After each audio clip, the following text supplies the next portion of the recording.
Heat. Chapter Summary. Tiki tells Marinette all about Ladybug and Chat Noir's mating cycle, and is her best to be supportive, while Marinette tries and fails to not freak out, or think about Chat Noir too much. Flag describes to Adrien the many symptoms he gets to look forward to over the next month, including sexual frustration and feline courtship tendencies. It's almost too much to take in. But Adrien's also worried for Ladybug's feelings, and how this mating cycle will affect their partnership. Wednesday. As soon as Ladybug dropped down through the trapdoor from the balcony to her room, she released her transformation and descended down the stairs from her bed. She was just beginning to consider what she wanted to do before dinner time when Tiki, who had apparently downed another cookie in record time, zoomed up to Marinette's eye level to get her attention. Marinette. I know this is sudden, but I need to explain something really important to you. Something important? Marinette echoed questioningly. She sat down in her chair and swiveled to face Tiki. Why, does it have something to do with my miraculous? I thought you already told me everything I needed to know to be Ladybug. I told you everything you needed to know up until today, but tomorrow marks exactly 1 year since you transformed into Ladybug for the first time, and on that day, there's a spell on your miraculous that activates and remains active for exactly 30 days. After that, it'll happen again at the same time as before, each year, until you don't need to become Ladybug anymore and you stop transforming. Do you understand so far? Yes, I think so, but what even is this spell? Why does it have to happen? Is there a way to break the spell? No, there's no way to break it, Tiki answered seriously.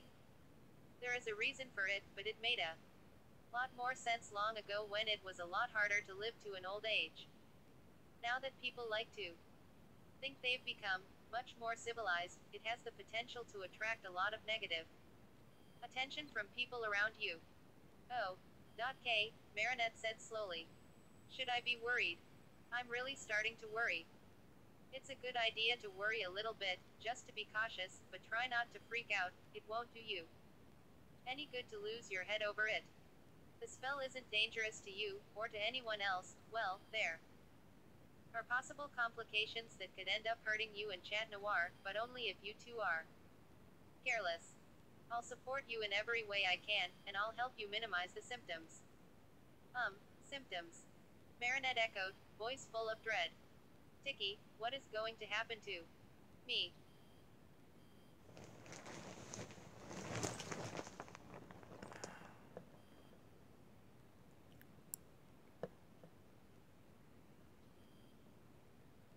Tiki sighed.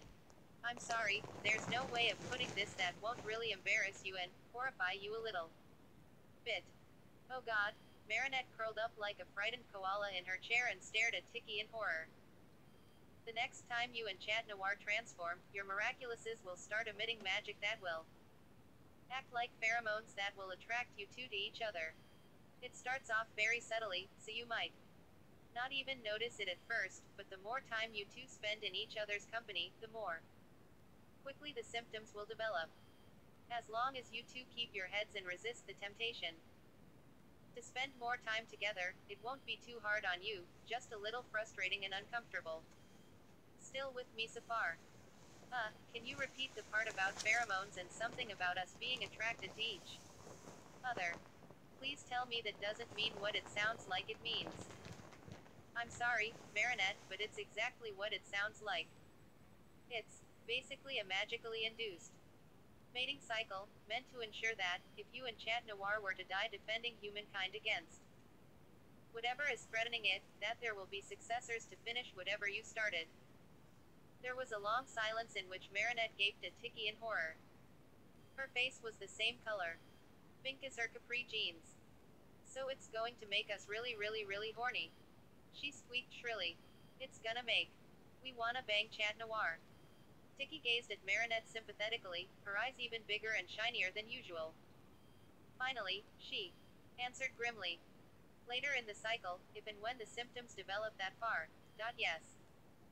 Marinette's response, in the tiniest voice to come out of a human being. Fuck. Then, in a strangled croak, fuck. I'm sorry, Marinette, Tiki said sadly. I wish I could stop it from happening. Tiki, help me. She whimpered. Please, tell me how to not want to sleep with Chat Noir. I will die of shame if I jump his bones because I'm in heat, Tiki supplied sympathetically. A-A-A-A-A-G-G-G-G-H-H-H-H. Marinette, what happened? Her mother's voice called from downstairs. Are you all right up there, sweetheart? Yes, Mom. Marinette chirped, her voice cracking. I just stabbed myself with my sewing needle. Okay, well, as soon as you're bandaged up, come down for dinner, okay? Okay. Marinette heaved an enormous sigh and stared into space. There was a slightly demented look frozen on her face, and her head was full of the screams of the damned.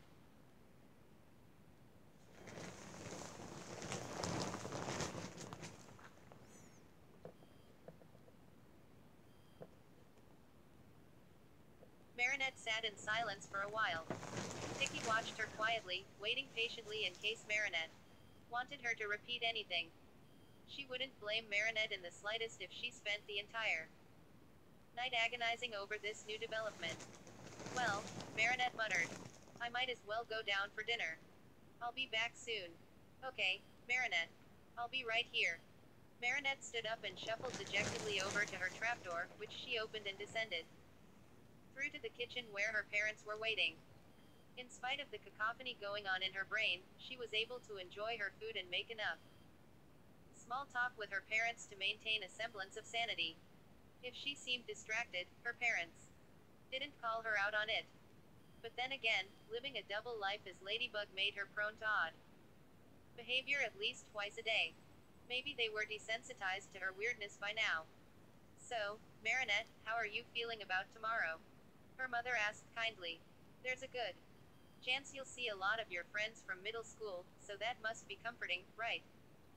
Oh, it is, Marinette said, nodding.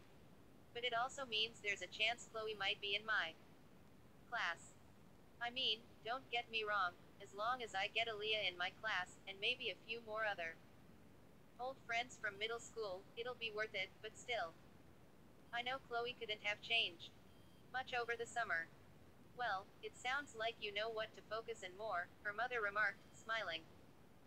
Even if Chloe never tries to be a better person, her father piped up, as you both grow up, rivalries like this will start to seem more and more insignificant. You'll both have more important things to pay attention to, like university and your future careers. I don't know how much Chloe will care about all that with how rich and spoiled she is, but it's something, I guess. After dinner, Marinette helped clean up and wash the dishes, though she was in a bit of rush to escape back upstairs. Even if her parents had no way of knowing what was going on in his head. Right now, she still felt uncomfortable being in the same room while thinking about everything Tiki had told her. Once she got back up to her room that she decided to just go straight to bed. All of this freaking out she was doing was going to make it difficult to fall asleep, she knew, so she figured she might as well get an early start. After changing into her pajamas and getting into bed, Tiki flew up from below and landed on her stomach. How are you doing, Marinette? She asked. I don't know, Marinette muttered vaguely, staring into space through Tiki's head. I keep trying not to imagine wanting to have sex with Chat Noir, but then I just end up imagining it twice as much. I am terrified at the thought of seeing him again. You're not going to feel any different at first, and the symptoms develop gradually. You won't be caught by surprise. Oh, well, I guess that's one good thing. She fell silent for a moment, then, will Chat Noir's Kwame have told all about this by now, too?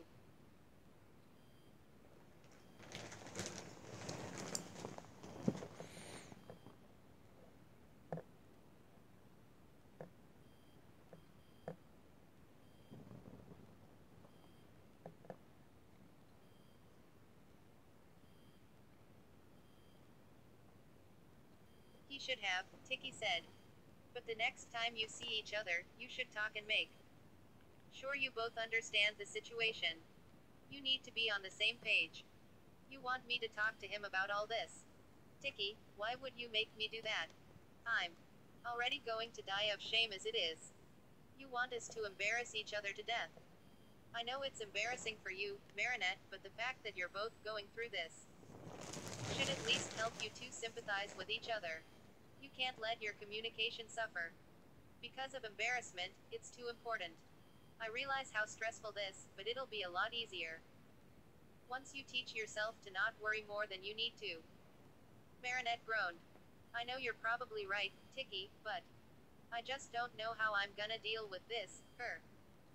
I suddenly bugged out as another horrifying thought struck her. What if Chat Noir and I can't handle it? What if we lose to temptation and end up? She couldn't even finish the sentence. It could ruin our entire relationship. I mean, partnership. I mean, team dynamic. You know what I mean. Tiki came closer and smiled at Marinette comfortingly. I firmly believe that if that did happen, it would be because you both gave in to temptation. And yes, that could easily lead to a lot of awkwardness between you two, but I believe your friendship is strong enough to not be ruined by it. So, Chat Noir wouldn't try to force himself on me. Marinette asked softly. Do you think he would? No. She cried instantly.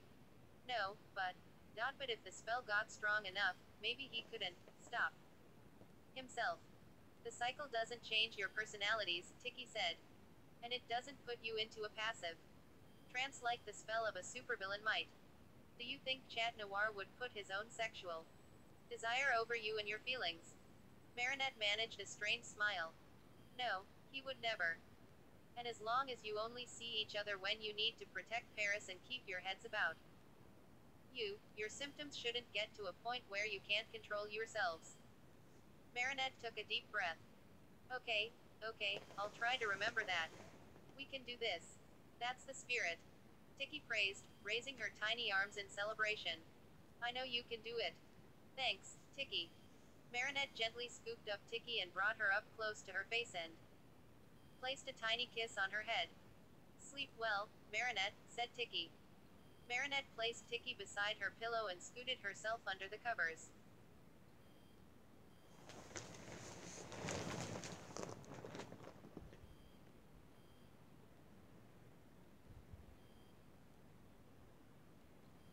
Good night, Tiki. Marinette closed her eyes and tried to relax. Thanks to Tiki, she wasn't panicking anymore, but she couldn't banish her thoughts about Chat Noir and the cycle altogether. She tried to imagine how Chat Noir might have reacted upon hearing about the cycle from his Kwame. She couldn't imagine him not freaking out to some degree like the way she had. Was he worried about feeling awkward around her? Almost definitely. Was he horrified by the thought of wanting her, like, 10 times more than normal? Oh, God. I don't have an answer for that one. Because for almost as long as they had known each other, she had suspected that he might have a crush on her. She was pretty sure he had never said so to her face, but it was so obvious from the way he acted around her, there was no way he wasn't doing it on purpose. He probably thought he being smooth and subtle, but he was definitely no pickup artist. But the point was, he didn't see as just his superhero partner. The way she saw him, she greatly appreciated his companionship, she really did, but could she also think of him as a close friend if they didn't know each other's identities? If he had some form of romantic feelings for her, it felt surprisingly strange to think of it in those words. Then would it not bother him so much, since it was just a lot more of what he already felt? Whoa, wait. Does he really feel that way about me? I mean, yeah, he has a crush on me, but what does that even mean, exactly? Does he fantasize about kissing me, for instance? Yes, she realized, he almost certainly did, because she recalled him making kissy lips at her while hanging upside down from a lamppost by her yo-yo. Does he wish he could take me out on a date? Yes, she realized, if offering to be her date to the mime show counted as asking her out. Does he already fantasize about doing more than kissing with me? This one was a lot harder to say. She certainly fantasized about doing a lot more than kissing with Adrian, but how similar were her feelings for Adrian comparable to Chat Noir's feelings for her? If he does feel that way about me, and he's anywhere close to my age, which I'm sure he is, then he'd only be a healthy, straight teenage boy for having sexual fantasies, I guess. Dot dot dot. Still doesn't make me feel much better about it, though. Tilda.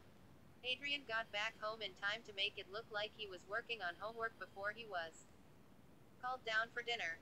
As he often did, he ate his food on autopilot, but in this case, it was because he was lost in thought. Being gifted the opportunity to just sit down and chat with Ladybug was such a rare and wonderful thing. Their conversation might have been mostly about summer fi, but still, it had felt so nice to sit right next to her, hidden away from the admiring public and press, and just talk like two good friends. If he could only take her out on dates, they could have so much more time together to have pleasant conversations. When Adrian went back upstairs to brush his teeth, he found Plag sitting on the edge of his bed.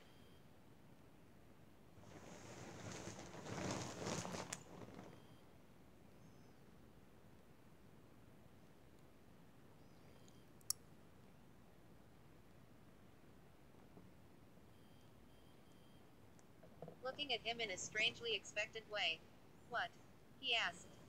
Go ahead and brush your teeth, then come sit down somewhere, Plag said, sounding bizarrely businesslike. I have a supplementary to add to your miraculous training. Adrian's eyebrows disappeared under his bangs. Should I be afraid? He asked. Because I do not like your tone, it sounds ominous. Well, you're not wrong, Plag said, shrugging his tiny shoulders.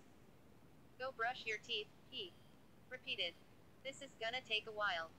Adrian slunk toward the bathroom, eyeing Plag like he was afraid of being backstabbed with a shiv. He closed the bathroom door. Plag was creeping him out. Okay, brushed his teeth, and flossed before coming back out. Plag was right where he had left him. Sit down, Plag said, finally floating back up into the air. Hesitating, Adrian slowly made his way to his bed and sat on the edge, eyeing Plag warily. So, Plag began. Tomorrow marks 1 year since you first transformed into Chat Noir. Am I right? Yeah, Adrian said slowly. Why? Are my powers going to change somehow? No, Plag replied.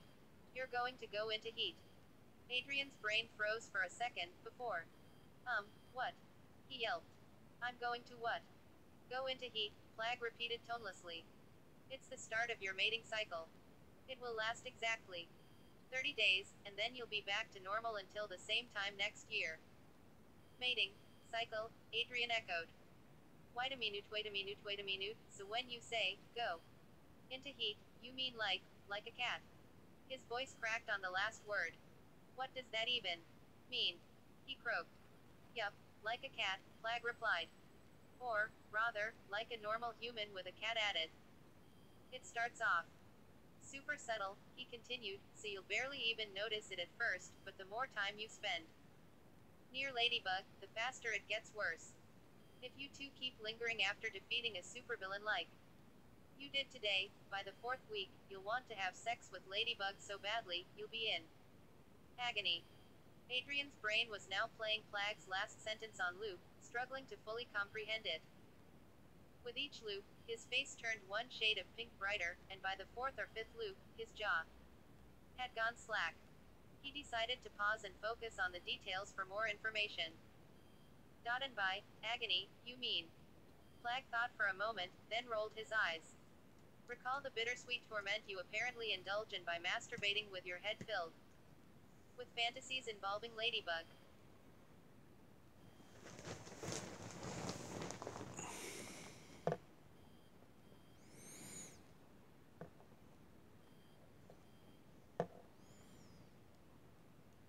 The sound that escaped Adrian sounded like a rat getting stepped on. And multiply that by about 10 or 20. That's how badly you'll want her. Adrian's wish to spontaneously combust from embarrassment was abruptly replaced by dread. Again. 10 or 20 times that. He couldn't even imagine it. Those are the basics, Plag said, correctly interpreting Adrian's change of expression to mean that he was still listening, sort of. Ladybug's going to be going through pretty much the same thing, except, during the last week, she's going to start to smell really sweet to you, even sweeter than usual, while you will start exhibiting feline courting behaviors like caterwauling and love biting. WHAAAAT. Adrian gripped his own head between his hands in horror. Caterwauling and love biting. And a bunch of other behaviors, but you don't have to worry about all of that until later. Well, I'm worrying now, he wailed. Ladybug's going to run screaming for the hills if I do that. Being Chat Noir is awesome and amazing and cool, but being a black cat in heat is not. You'd probably be right, Flag said with a nod, except she's going to be in heat, too. So, whether she's in love with you or not, your miraculouses are going to make her want you, too. That, Adrian tried to visualize this, but unlike with his own fantasies in which she wanted him. Because she loved him the same way he loved her, it made him feel slightly nauseous, almost. That just sounds cruel and unfair, he said sadly. I want her to love me, and want me. Because she loves me. It sounds like we're getting spells put on us that'll make us not act like ourselves. The longer he thought about it, the more horrified he was starting to feel about the whole thing. If she just threw herself at me because she's in heat, and I couldn't help her think rationally because I'm in heat, then she'd just end up feeling torn and confused once it all wore off. She could end up depressed and ashamed and full of regret. And I couldn't help support her because I would have been half the reason it happened to her. Adrian wrapped his arms around himself and cringed. Flag finally relaxed and sagged a little in the air, looking at Adrian pityingly. I can't promise you two won't end up in an awkward spot, Flag said grimly, but if it makes you feel any better, the mating cycle never changes your personalities, no matter how bad it gets. You're head over heels in love with Ladybug, and you'll still be in love with her during your cycle. You'll still care about her, and respect her, and want her to love you for you, not just because you think a good catch. I'd bet all the camembert I could eat in your lifetime that, even while in heat, you'd never force yourself on her or anything like that, you'll probably end up groveling at her feet and begging to ravish her if anything. Adrian let go of the breath he had been holding with a whoosh and sagged with relief. Thank God for that, he choked with a sniff. I don't think I could live with myself if anything happened that way. He looked back up at Flag imploringly. But what about Ladybug? If she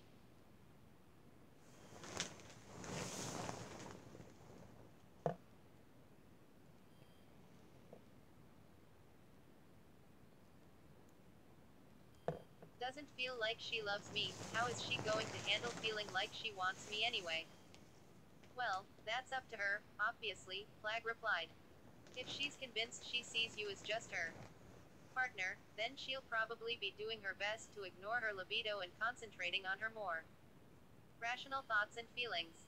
It's not much different than resisting the urge to have a one-night stand even when you know it's asking for trouble because you're not in love romantically with the other person. It's just, 10 or 20 times harder. Adrian groaned. I'm going to have to make sure she knows she can kick my ass if I cross a line, he said, because I'm guessing already being in love with her is just gonna make my situation worse. It won't be necessarily worse, per se, Flag cut in. It just won't feel at odds with the rest of your feelings for her. With her, it might feel like her brain's stuck in a paradox. Still, I'm going to tell her she can beat me senseless if she needs to. She probably already knows this, but I might as well say it. Fine with me, Flag said, shrugging. You should talk as soon as possible so that you both know everything that's going on. After that, Flag flew closer to Adrian's face for emphasis. You both need to meet only when you need to save Paris, and then go your separate ways as quickly as possible.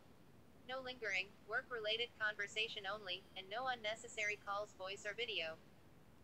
On your communicators, the pheromones come from your miraculouses, so even long distance communication will add to your symptoms.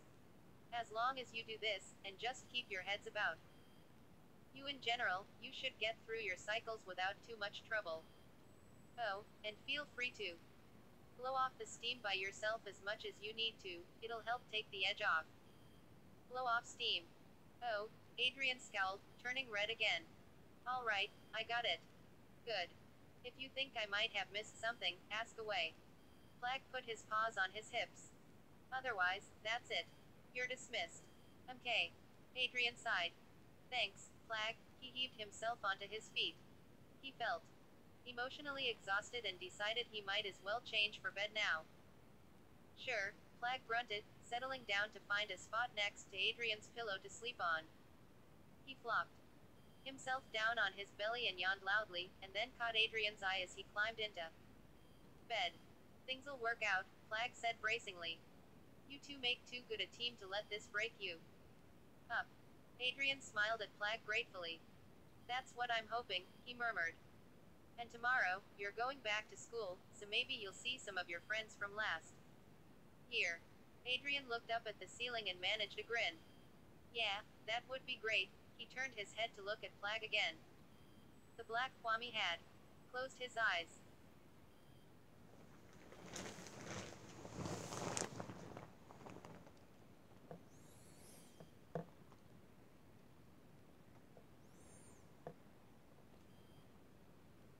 Good night, Flag, he whispered. Flag immediately began to snore. Adrian took the hint and rolled over, closing his eyes and giving silent thanks to whatever force of destiny brought Flag and Ladybug into his life.